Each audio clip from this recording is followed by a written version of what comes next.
करते हैं क्वेश्चनों की। पहला क्वेश्चन बोल रहे हैं, नोट करेंगे, राम और श्याम के धन का जो अनुपात दे रखा है वो कितना है, 5:4 है।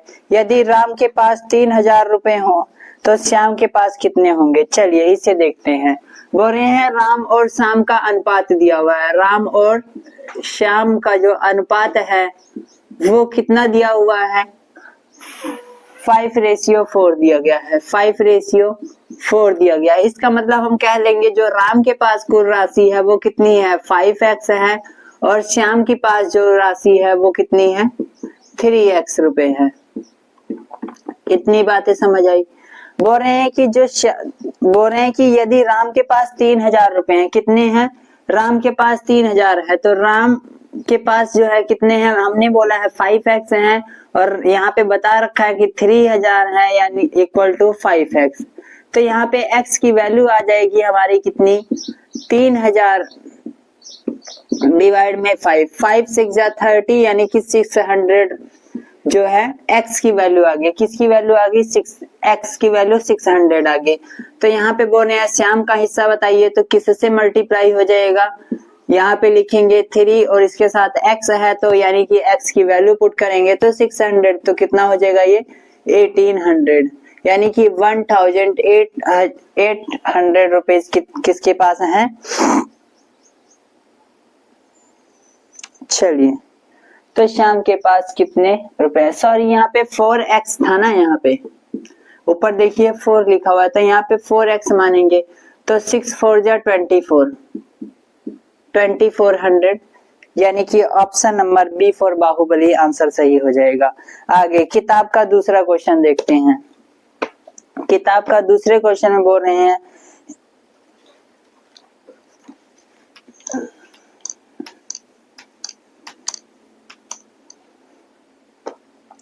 दूसरा क्वेश्चन बोल रहा है, रुपए 7,581 को 5:7:9 के अनुपात में बांटने पर तीसरे वाले भाग का भाग बताइए। यानी कि हमारे पास कुल रुपए कितने दिए हुए हैं, कुल रुपए हमारे पास हैं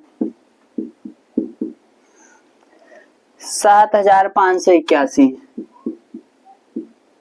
रुपए। बोल रहे हैं जो इसे रेशियो में है वो कैसे है, वो जो रेशियो दिया हुआ है वो बोल रहे हैं 5:7:9, 5:7:9 इस रेशियो में बांटा गया है। तो हमने बोला है जो a का भाग आ जाएगा वो कितना आ जाएगा 5x, b का जो भाग आ जाएगा वो 7x हो जाएगा, और जो c का भाग होएगा वो 9x हो जाएगा। फिर बोलते हैं कि अगर यहाँ पे कुल रुपए दिया हो, यानी कि इनके रेशियो का जो प्लस है वो कितना है, इसके बराबर होएगा।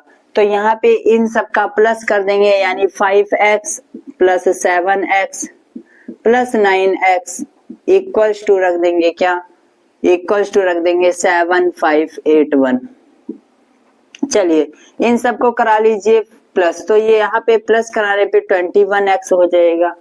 कितना हो जाएगा 21x इक्वल टू 7581। तो यहाँ पे x की जो वैल्यू आएगी वो 7581 डिवाइडेड बाय 21। चलिए पहले 3 के टेबल से काट दीजिए, 3 7 जा 21, यहाँ पे 3 2 जा 6, 1 बचा तो 3 4 जा 3, यहाँ पे 1 बचा तो 3 5 जा 15, फिर 3 2 जा 6, 2 बचा तो 3 7 जा 21। इतना काटने पे आया 2527। इसके बाद आप 7 से काट दीजिए, 7 1 जा 7, 7 3 जा 21, 4 बचा 40, 2 के साथ चिपकाने पे 42 बन गया, 7 6 जा 42 और 7 1 जा 7, यानी कि जो हमारी x की वैल्यू आई वो कितनी आई 361 आई। कितनी आई 361। इसी x की वैल्यू अगर यहाँ पे पुट कर दी जाए तो तीसरे वाले का भाग बताना था, यानी कि 9 मल्टीप्लाई x की वैल्यू 361 मल्टीप्लाई करा दीजिए, आंसर आ गया है 9 1 जा 9, 9 6 जा 54, 5 कैरी, 9 3 जा 27 और 5 32। जल्दी से आंसर चेक करिए, यानी कि सी वाले के जो भाग में आया वो 3249 आया, 3249। ऑप्शन नंबर सी फोर कहो ना प्यार आंसर सही है। चलिए आगे के क्वेश्चन लगाते हैं। बोल रहे हैं कि 70 मैलन मिश्रण को शराब और पानी का अनुपात जो है 5:2 में है, तो उसमें शराब और पानी कितना है। चलिए ये भी आप कर लेंगे, जैसे पहला क्वेश्चन कराया हूं उसी के हिसाब से है। यानी कि जब दोनों का मिश्रण दिया होगा, बोल रहे हैं दोनों को अगर पानी और शराब को मिला दिया जाए तो मिश्रण हमारा कितने लीटर बना हुआ है।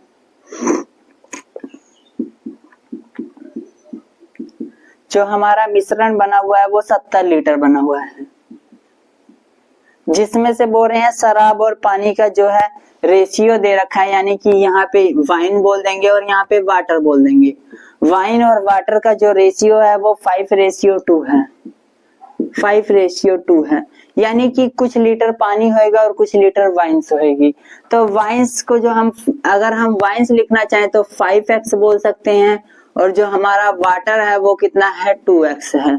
यहाँ पे बोल रहे हैं दोनों को जोड़ के जो है मिश्रण बना हुआ है, यानी कि किसी भी बोतल में अगर हमने पानी डाला और शराब डाली तो उसमें जो टोटल हो जाएगा वो क्या हो जाएगा, शराब और पानी को मिला के होएगा।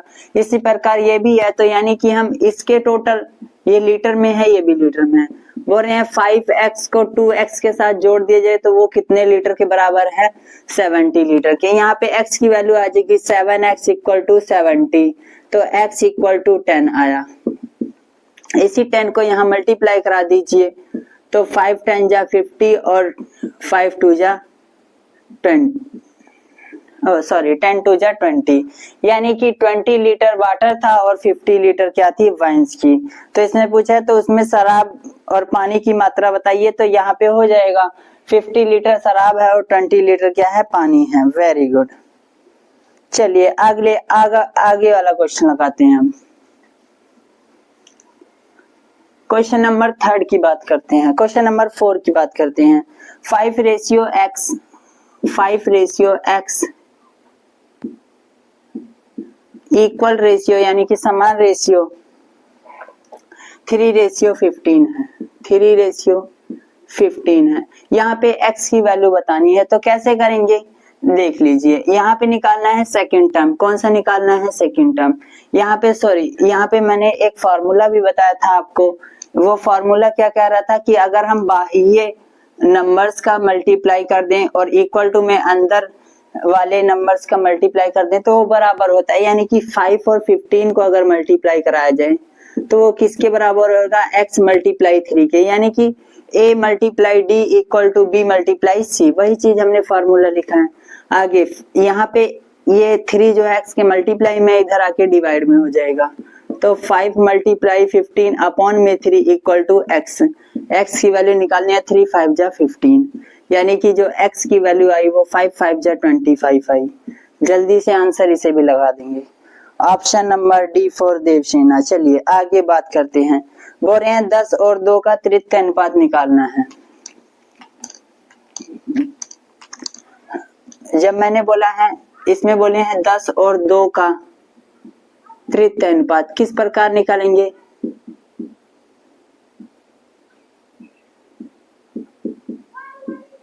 जब तृतीय अनुपात निकालना होता है तो हमने क्या बोला है, तृतीय अनुपात जो होता है b²/a के बराबर होता है। यानी कि दूसरी संख्या का जो है स्क्वायर करते हैं और पहली संख्या जो है लिख देते हैं नीचे। चलिए 2 यानी कि दूसरी संख्या 2 है तो 2 का स्क्वायर कर देंगे तो क्या आ जाएगा, 4 आ जाएगा। 2 का स्क्वायर अपॉन में 10 रखेंगे, यानी कि 4/10 लिख सकते हैं। यहाँ पे 2 के टेबल से कट रहा है, 2 दूनी 4 और 2 पंचे 10, यानी कि 2:5 आंसर आ गया। 2:5 आंसर आ गया। चलिए इसे यहाँ पे पॉइंटों में बताया गया, तो पॉइंटों में भी करें तो कैसे आएगा इसे। जैसे कि हम बोले c की जो वैल्यू आए 2/5, यानी कि यहाँ पे देखिए ये 5 जो है ये हमारा डिवीजर है और डिविडेंड है। डिविडेंड जब छोटा होता है तो वहां पे 0 लगा के हम पॉइंट लगा देते हैं, यानी कि 2 के साथ 0 बढ़ाना हो तो यहाँ पे पॉइंट लग जाएगा। आगे 5 4 जा 20, यानी कि 0.4 भी इसका आंसर बोल सकते हैं हम। ऑप्शन नंबर C4 का होना प्यार आंसर सही है। चलिए अगला क्वेश्चन नंबर 6 बोले हैं 3 संख्याओं का योगफल दिया हुआ है और उसका रेशियो दिया हुआ है। तो वहां पे हम क्वेश्चन को लगा लेंगे ये वाला, तो दूसरे वाले क्वेश्चन नंबर के तरह होएगा। आगे क्वेश्चन नंबर 7 देखते हैं। क्वेश्चन नंबर 7 बोल रहे हैं 4 और 16 का जो है मध्य अनुपात निकालना है। 4 व 16 का क्या निकालना है? मध्य अनुपात। तो मध्य अनुपात निकालने का जो फॉर्मूला बताया मैंने वो क्या बताया हुआ है? मध्य अनुपात का जो फॉर्मूला है वो क्या है? रूट में a मल्टीप्लाई b है, यानी कि जो दोनों संख्याएं हैं उसे रूट में डाल के जो है गुणा करा देंगे आपस में। यहाँ पे जो दोनों संख्याएं बोली हैं 4 और 16 का मध्य अनुपात निकालना है, यानी 4 मल्टीप्लाई 16 और 16 4 जा 64 होता है और इसे रूट में डाल देंगे। रूट 64 की वैल्यू कितनी होती है? इसको हम लिख सकते हैं 8 मल्टीप्लाई 8। और यहाँ पे मैंने बोला है दो जोड़े में से अगर दोनों जोड़ा है तो एक जोड़ा बाहर आ जाएगा और एक जोड़ा कैंसिल हो जाता है, यानी कि इसका आंसर जो आएगा 8 आएगा। इसका जो आंसर आएगा वो 8 आएगा। 7 का डी फॉर देवसेना आंसर सही हो जाएगा। आगे क्वेश्चन नंबर 8 लगाते हैं। क्वेश्चन नंबर 8 देख लीजिए। बोल रहे हैं ये बहुत ही आसान क्वेश्चन है, आप खुद लगा सकते हैं। 2:5 समान रेशियो 8:x है, तो यहाँ पे x की वैल्यू निकालनी है। क्वेश्चन नंबर 4 की तरह होएगा। जल्दी से वाला क्वेश्चन लगा लेंगे आप।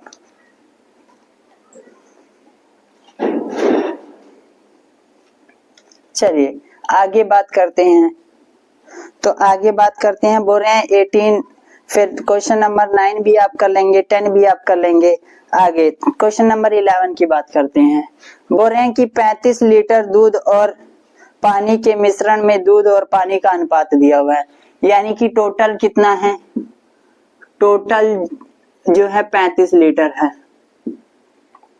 यहाँ पे जो मिल्क है और वाटर है, मिल्क और वाटर का जो रेशियो दिया हुआ है, मिल्क और वाटर यानी कि दूध और पानी का मिश्रण जो दिया हुआ है वो 4:1 है, यानी कि अगर हम 1 लीटर पानी 4 लीटर दूध डाल रहे हैं तो 1 लीटर पानी उसमें डाल रहे हैं।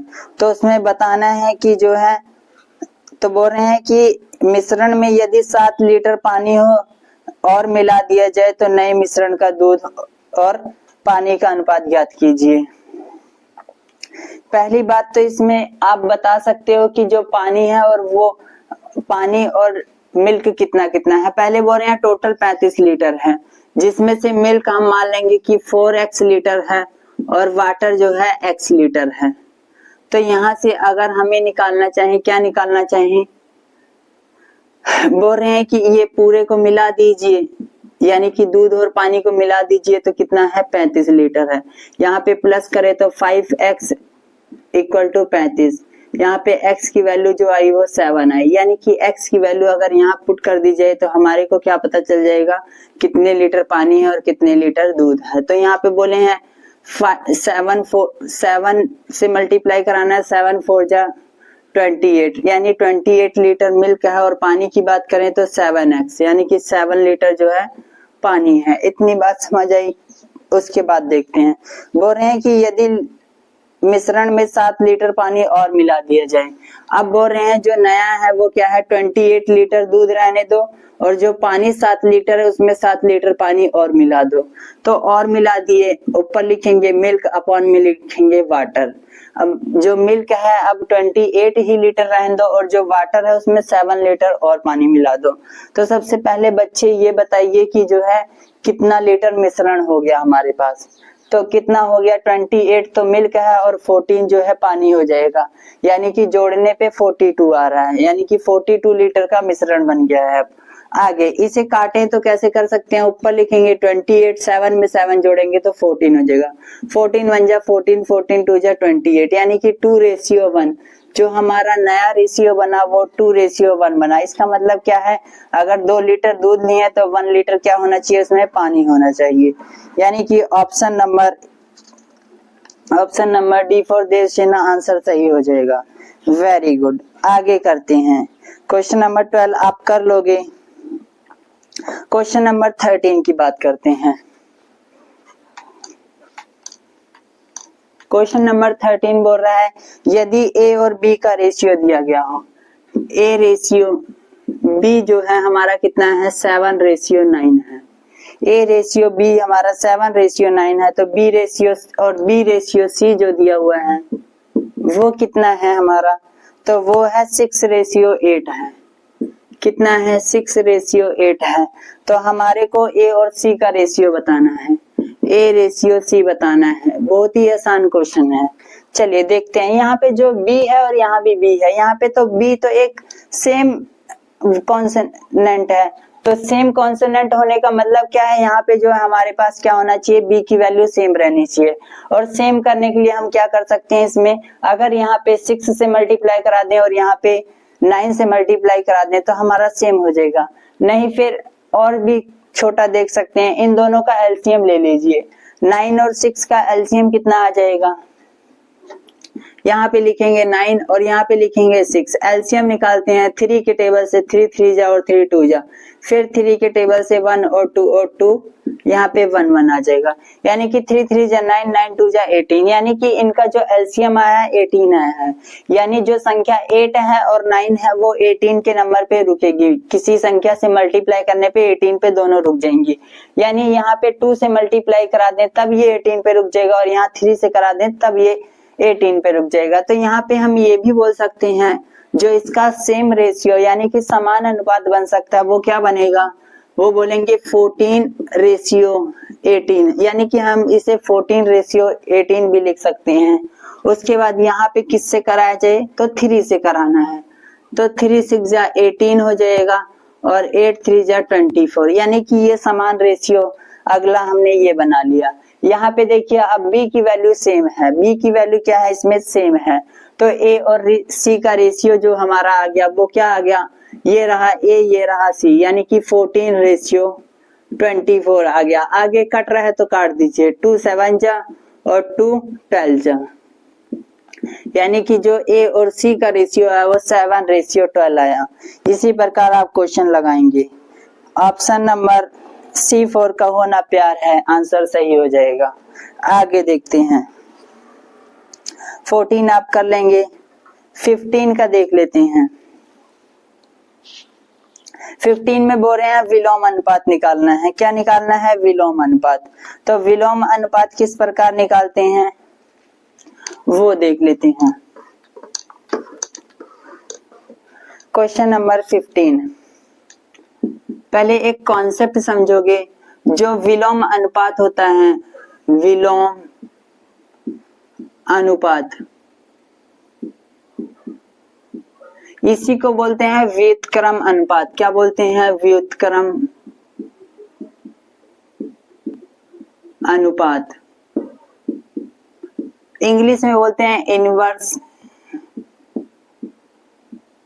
रेशियो, इंग्लिश में बोलते हैं इनवर्स रेशियो। जैसे कि हम बात करें, जैसे कि यहाँ पे 5 है, 5 का जो इनवर्स रेशियो हो जाएगा वो क्या हो जाएगा, 1/5 हो जाएगा। क्या हो जाएगा, 1/5, इस प्रकार। यानी कि उसी को हम जो है नीचे अंश को हर में बदल देते हैं और हर को अंश में बदल देते हैं, उसी को हम व्युत्क्रम अनुपात या फिर विलोम अनुपात या फिर इनवर्स रेशियो बोलते हैं। चलिए इनका निकालना है इनवर्स रेशियो, यानी कि 5 और 25 और 16 का क्या निकालना है, इनवर्स रेशियो। क्या निकालना है, इनवर्स, यानी कि IR, inverse ratio short form में लिख सकते हैं। तो इसे कैसे लिखेंगे, 1/5 लिखा जा सकता है, इसे लिखा जा सकता है 1/25 और इसे लिख सकते हैं 1/16। मैंने लेकिन ये भी बताया था कि किसी भी रेशियो को हम फ्रैक्शन में नहीं लिख सकते हैं, यानी कि वह एक प्रॉपर संख्या में होना चाहिए। तो ऐसे क्वेश्चनों को करने के लिए हमने सबसे पहले बोला था एलसीएम निकालना होता है, यानी कि फ्रैक्शन रेशियो से हम जो है प्रॉपर रेशियो में बदलना चाहें तो वो कैसे बदलते हैं, पहले सबका क्या निकालना होता है, एलसीएम। तो साइड में आप एलसीएम निकाल लेंगे 16, 25 और 5 का। सबसे पहले 4 के टेबल से काटेंगे, 4 4 जा 16, 25 को नहीं छेड़ेंगे, 5 को भी नहीं छेड़ेंगे। फिर 4 के टेबल से 4 1 जा 4, 25 को नहीं छेड़ेंगे और 5 को भी नहीं छेड़ेंगे। फिर 5 के टेबल से काटे तो 1 को नहीं छेड़ेंगे, 5 5 जा 25, 5 1 जा 5, फिर से 1 से काट दिए तो 1 1 1, सब 1 बन गया, है ना। यहाँ पे आप इसे मल्टीप्लाई कर दीजिए, ये इस संख्या का क्या आ जाएगा, एलसीएम आ जाएगा। 5 5 जा 25, 25 4 जा 100 और 100 को 4 से करेंगे तो 400, यानी कि इन सब का जो एलसीएम आया है वो कितना आया है, 400। और मैंने फॉर्मूला आपको बताया था, जैसे कि अगर 1/a है और 1/b है और 1/c है, इसको हमें जो है, ये जो है फ्रैक्शन रेशियो में है, तो इसे हम प्रॉपर रेशियो में बदलने के लिए क्या करते हैं, इन सब का एलसीएम इसके साथ मल्टीप्लाई कराते हैं, यानी कि एलसीएम मल्टीप्लाई 1/a ऐसा बताया था। फिर रेशियो लगाते हैं, फिर एलसीएम मल्टीप्लाई 1/b और फिर रेशियो एलसीएम 1/c, इसी प्रकार बताए थे। तो इसी फॉर्मूले का यूज करके हम जो है ऊपर वाला जो है ये वाला क्वेश्चन कर लेंगे। जैसे कि इसका एलसीएम आया है 400, यानी कि 1/5 का जो मल्टीप्लाई कराना है वो किससे कराना है, 400 से, यानी कि 400 मल्टीप्लाई 1/5। आगे फिर रेशियो का साइन लगाएंगे, फिर क्या लिखेंगे, 400 मल्टीप्लाई 1/25। चलिए फिर रेशियो का साइन लगाएंगे, फिर 400 लिखेंगे और मल्टीप्लाई 1/16। चलिए अब करते हैं, 5 के टेबल से 5 1 जा 5, 5 8 जा 40 और 0 उतार दिए, तो यानी कि ये कितना आ गया, 80 आ गया। आगे रेशियो लगाइए, फिर 25 1 जा 25, आगे बचा कितना, 15, यानी 0 लगा दिए तो 150 हो गया। और फिर हम 6 बार काटेंगे, यानी कि 16 का मल्टीप्लाई 25 से कराते हैं तो 400 आ जाता है, यानी कि इसका जो आएगा वो आएगा 16 आ जाएगा। आगे देखते हैं, यहाँ पे काटिए, 16 1 जा 16, 16 25 जा कितना हो जाता है, 400 जो हो जाता है, यानी कि यहाँ पे क्या लिख देंगे, 25, यानी कि जो हमारा रेशियो में चेंज हुआ वो, यानी कि इस संख्या का जो विलोम अनुपात या फिर इनवर्स रेशियो आ गया वो क्या है, 80:16:25। ऑप्शन नंबर C4 का होना प्यार है आंसर सही हो जाएगा। आगे देखते हैं, इतने क्वेश्चन आप समझ गए होंगे, तो आई होप आप सभी क्वेश्चन लगा लेंगे, क्योंकि सभी क्वेश्चन क्या है इनके इसी प्रकार आसान है और बहुत ही बेहतरीन क्वेश्चन है। इसी प्रकार आप सभी क्वेश्चन लगाएंगे और जिस क्वेश्चन को लगाने में आपको समस्या हो वो हमसे पूछ के जो है आप अपनी समस्या को दूर कर सकते हैं। हमारे व्हाट्सएप चैनल से जुड़ सकते हैं, जिसका जो है हमने नंबर अपने चैनल पे डाल रखा है, या फिर आप अपनी समस्याओं को हमें डायरेक्टली भी बता सकते हैं, यूट्यूब के थ्रू मैसेज करके भी आप बता सकते हैं। यानी कि आपके पास तरीके कई हैं, लेकिन पढ़ना आपको जरूरी है। पढ़ाई कीजिए और क्वेश्चन लगाइए और हमारे चैनल से इसी प्रकार जुड़े रहिए। और आपको पढ़ाने का तरीका हमारा किस तरह लगा उसे भी जो है मैसेज में कमेंट कीजिए और अपने दोस्तों से भी बताइए, ताकि वो अपनी तैयारी को बेहतर कर सकें। हमारे चैनल से जुड़ने के लिए धन्यवाद।